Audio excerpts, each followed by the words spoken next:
Hello friends, स्वागत है आप सबों का आपके अपने यूट्यूब चैनल एग्ज़ाम्स फ्रेंड में। जी हाँ दोस्तों, आज मैं आप सबों के लिए क्लास 10 हिस्ट्री बुक का फर्स्ट लेसन यूरोप में राष्ट्रवाद का उदय के सभी इम्पोर्टेंट्स एमसीक्यू को लेके आया हूँ। दोस्तों, आपको इस वीडियो में जितने भी ऑब्जेक्टिव्स क्वेश्चन मिलेंगे वो सभी के सभी आपके एग्ज़ाम्स के लिए अति महत्वपूर्ण है। आपको वो भी क्वेश्चन मिलेंगे जो विगत वर्षों में पूछे गए हैं। तो बिना समय गंवाए हम इस वीडियो को यहाँ से शुरू करते हैं। यदि आप मेरे चैनल पर नए हैं तो इसे सब्सक्राइब कर लीजिए और इस वीडियो को लाइक कर दीजिए। दोस्तों चलिए फर्स्ट क्वेश्चन की ओर हम बढ़ते हैं। किसी राष्ट्र की सामूहिक पहचान को क्या कहते हैं? राष्ट्रवाद, निरकुंसवाद, उदारवाद, रूढ़िवाद। Right answer option number A राष्ट्रवाद।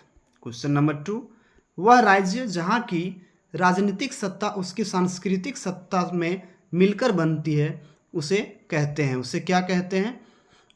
कल्याणकारी राज्य, राष्ट्र राज्य, राजतंत्र, गणराज्य। Right answer option number B राष्ट्र राज्य। क्वेश्चन नंबर 3, 4 चित्रों की श्रृंखला किस कलाकार ने बनाई जिसमें उन्होंने अपने सपनों का संसार था? Option A Giacomo, B Karl Kasper, C Frederic Sorrieu, D Delacroix. Right answer option number C Frederic Sorrieu. Question number 4, Ernest Renan कौन था? बहुत ही महत्वपूर्ण क्वेश्चन। अर्नेस्ट रेनन कौन था? रूसी दार्शनिक, ब्रिटिश चित्रकार, जर्मन दार्शनिक, फ्रांसीसी दार्शनिक। Right answer option number D फ्रांसीसी दार्शनिक। क्वेश्चन नंबर 5, निम्न में से किसे मेटरनिख ने हमारी सामाजिक व्यवस्था का सबसे खतरनाक दुश्मन बताया? ये Mazzini, B Louis Philippe, C Carol Kudriski, D Johann Gottfried. Right answer option number A Mazzini. Question number 6, निम्न में से किन देशों ने मिलकर नेपोलियन को पराजित किया? ऑप्शन ए ब्रिटेन, रूस, फ्रांस, ऑस्ट्रिया, बी ब्रिटेन, रूस, पर्सा, ऑस्ट्रिया, सी ब्रिटेन, रूस, Prussia, America, D Britain, Germany, Italy, France. Right answer option number B Britain, रूस, पर्सा, ऑस्ट्रिया।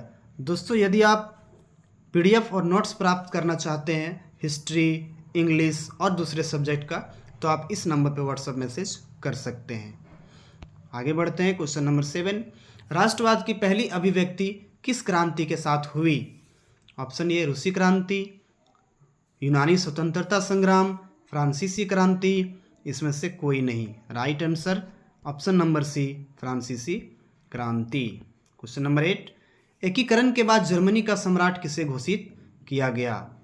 ऑप्शन ए रूस के राजा Nicholas, B Count Camillo de Cavour, C otto von Bismarck, D Warsaw के राजा William प्रथम। Right answer option number D. Question number 9, Marseillaise किस देश की राष्ट्रीय भक्ति गीत है? बहुत ही महत्वपूर्ण क्वेश्चन है। Option A France, B Germany, C Italy, D रूस। Right answer option number A France. आगे बढ़ते हैं। क्वेश्चन नंबर 10, रक्त और लोह की नीति का अवलंबन किसने किया? Option A Hitler, B Bismarck, C Cavour, D Mazzini. Right answer option number B Bismarck. Question number 11, France की क्रांति का अग्रदूत किसे कहा जाता है? John Locke, Napoleon, Rousseau, Pluto. Right answer option number C Rousseau. Next question, young Italy और young Europe नामक 2 भूमिगत संगठनों की स्थापना किसने की थी? Garibaldi, Bismarck, Cavour, Mazzini. Right answer option number D Mazzini. Question number 13, Vienna की संधि कब हुई थी? 1815, 1805, 1804 या 1915? राइट आंसर ऑप्शन नंबर ए 1815 को। जब फ्रांस छींकता है तो बाकी यूरोप को सर्दी जुकाम हो जाता है। यह किसका कथन है? बहुत ही महत्वपूर्ण क्वेश्चन है, आप इसको नोट कर लीजिएगा। यह कथन किसका है? राइट आंसर क्या होगा? ये Bismarck, B Metternich, C Napoleon, D Mazzini. और राइट आंसर होगा ऑप्शन नंबर बी मेटरनिख।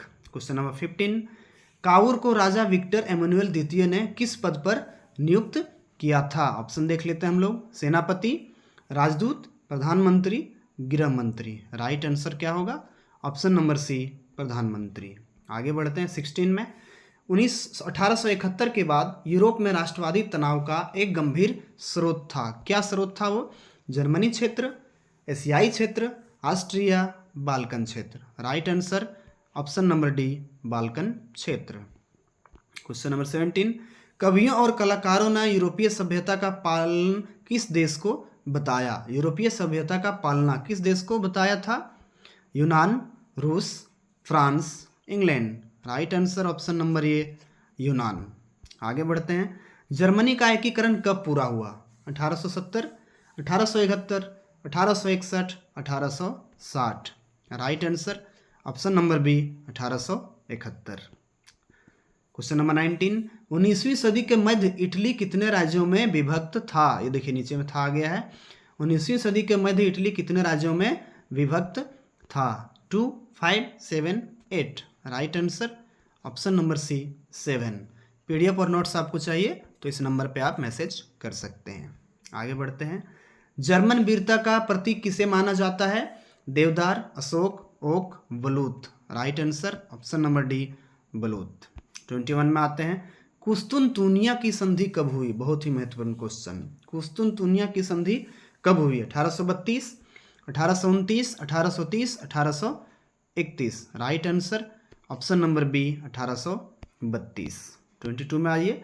किसकी कवि सिक्कों और डाक टिकट पर अंकित की गई थी? यहाँ पे छवि, हाँ किसकी छवि, चित्र, किसकी छवि सिक्कों और डाक टिकट पर अंकित की गई थी? जर्मेनिया, मरियन, भारत माता, इसमें से कोई नहीं। बहुत ही महत्वपूर्ण क्वेश्चन है, आप इसको नोट करिएगा। राइट आंसर क्या होगा? Option number B, Marianne. आगे बढ़ते हैं। इंग्लैंड और किंगडम ऑफ ग्रेट के बीच एक्ट ऑफ यूनियन ने यूनाइटेड ब्रिटेन का गठन कब हुआ? इंग्लैंड और किंगडम ऑफ ग्रेट के बीच एक्ट ऑफ यूनियन से यूनाइटेड ब्रिटेन का गठन हुआ, ये पूछा है। ब्रिटेन का गठन हुआ, किससे हुआ?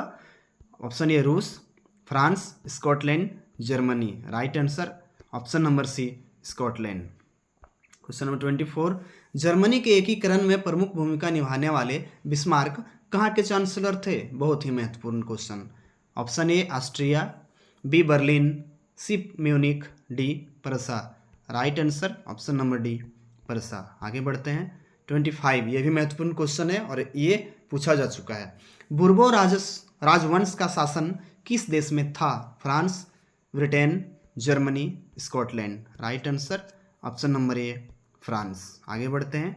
26 में इटली का एकीकरण कब पूरा हुआ? दोस्तों बहुत ही मेहनत से और सेलेक्टिव क्वेश्चन लाके मैं आपको देता हूँ, इसलिए आप इस वीडियो को लाइक करना और दोस्तों के साथ शेयर करना कभी नहीं भूलेंगे। और नए हैं तो चैनल पर सब्सक्राइब कर लीजिए और आप हमसे जुड़ जाइए, आपको यहाँ बहुत कुछ मिलने वाला है। इटली का एकीकरण कब पूरा हुआ? 1862, 1861, 1871, 1870। Right answer option number B, 1861। आगे बढ़ते हैं। जर्मन राइन महासंघ की स्थापना किसने की? Bismarck, Hitler, Napoleon, Cavour. Right answer option number C, Napoleon. Question number 28, राष्ट्रवाद में एक निश्चित भौगोलिक क्षेत्र में रहने वाली जनता इनमें से किसके द्वारा जुड़ी होती है?